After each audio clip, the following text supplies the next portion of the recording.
আসসালামু আলাইকুম বন্ধুরা, আমি মোহন আলম চলে আসলাম ছোট্ট একটা ভিডিও নিয়ে। দেখো এখানে হচ্ছে চাল ধুয়ে নিয়েছি আর এখানে হচ্ছে গরম পানি দিব, ওই জন্য অপেক্ষা করছি। আমি ইলেকট্রিক কেটলিতে গরম পানি করতে দিয়েছি।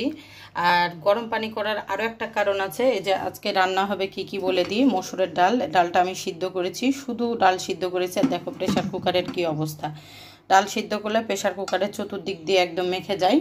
তো এখানে চাল ধোয়া হয়ে গেছে, এখানে ডাল সিদ্ধ হয়ে গেছে, এখানেও গরম পানি দিব ডালে, আর এই ভাতেও গরম পানি দিব, এই জন্য হচ্ছে পানি গরম করতে দিয়েছি।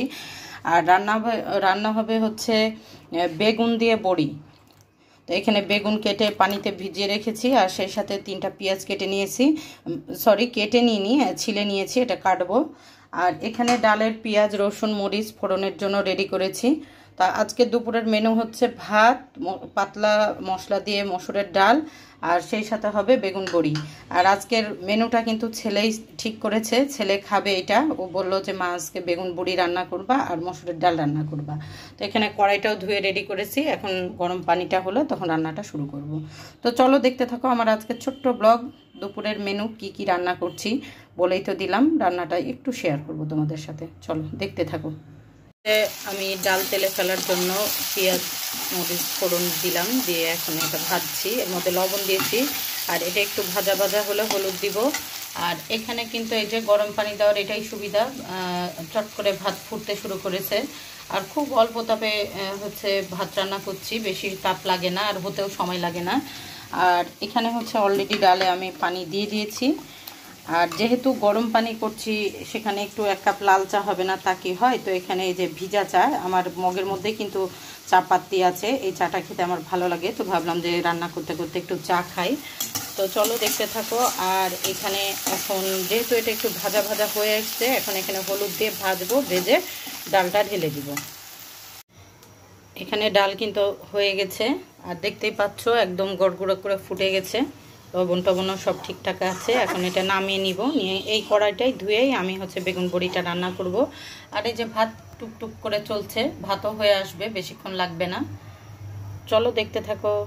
তো এখানে হচ্ছে আমি বড়ি ভেজে নিয়েছি, অল্প তেল দিয়ে বড়িটা ভেজে নেওয়ার পরে এখন হচ্ছে দিয়ে দিলাম পেঁয়াজ ভেজে, দিলাম আদা রসুনের পেস্ট, হলুদ, মরিচের গুঁড়া, ধনার গুঁড়া, জিরার গুঁড়া। তো আর লবণ তো দিয়েইছি। তো এটাকে এখন ভালো করে একটু কষিয়ে নিব সুন্দর করে। আর এখানে পানি দিব, পানি দিয়ে কষাবো। আর এখানে কিন্তু ভাত হয়ে গেছে আমার। আর দেখতেই পাচ্ছ আমাদের মা ছেলের খাওয়া কি পরিমাণ, যে কতটুকু হাঁড়িতে কতটুকু ভাত, এটাতেও আবার এতটা পরিমাণ ভাত বেঁচে যাবে। তো কিছু করার নাই, আমাদের খাওয়া ওরকমই মা ছেলের। তা এখন এটাকে এখন ভালো করে কষিয়ে নিই, তারপরে আসছি। এই যে এখানে সুন্দরভাবে মশলা কষানো হয়ে গেছে। আর এখন আমি দিয়ে দেবো বেগুনটা দিয়ে দিব, দিয়ে কিছুক্ষণ ঢাকা দিয়ে রাখবো। তারপরে আমি বেগুনে ঝোল দিব, সাথে সাথে ঝোল দিব না। আর এরই মধ্যে আকাশটা মনে হচ্ছে মেঘলা হয়ে গেছে, আর বাতাস ঝড়ো হাওয়া দিচ্ছে, এই জন্য জানলার দরজা হারাম হারাম করে আওয়াজ হচ্ছে।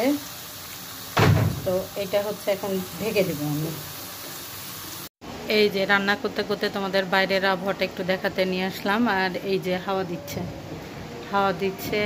আমার টমেটোর গাছে কয়েকটা টমেটো আছে, এই যে ফাঁকে ফাঁকে। আর সকাল থেকে রোদ ছিল, হঠাৎ করেই দেখছি যে মেঘ আর ঝোড়ো হাওয়া দিচ্ছে। যা হোক, গরম খুব পড়েছে, বৃষ্টি হলে ভালোই হবে। আর দেখতেই পাচ্ছ আমার মিষ্টি আলুর গাছ কত সুন্দর হয়েছে। আর এর শাকটা কিন্তু খেতে খুব ভালো লাগে, আলু দিয়ে শাক খেতে। এই যে বেগুন ভালোভাবে কষিয়ে নিয়ে আমি ঝোল দিয়ে দিলাম। তো ঝোলটা একটু ভালোভাবে ফুটে উঠলে তারপরে বড়িগুলো দিব, তাহলে কিন্তু আমার রান্না কমপ্লিট হয়ে যাবে। আর গুছিয়ে কাজ করলে কিন্তু রান্না করতে একদম সময় লাগে না, সব কিছু গুছিয়ে নিয়েছিলাম বলে। এই যে দেখতেই পাচ্ছ চট করে আমার রান্না হয়েই গেল, এটা সিদ্ধ হলেই হয়ে যাবে। তো চলো দেখতে থাকো।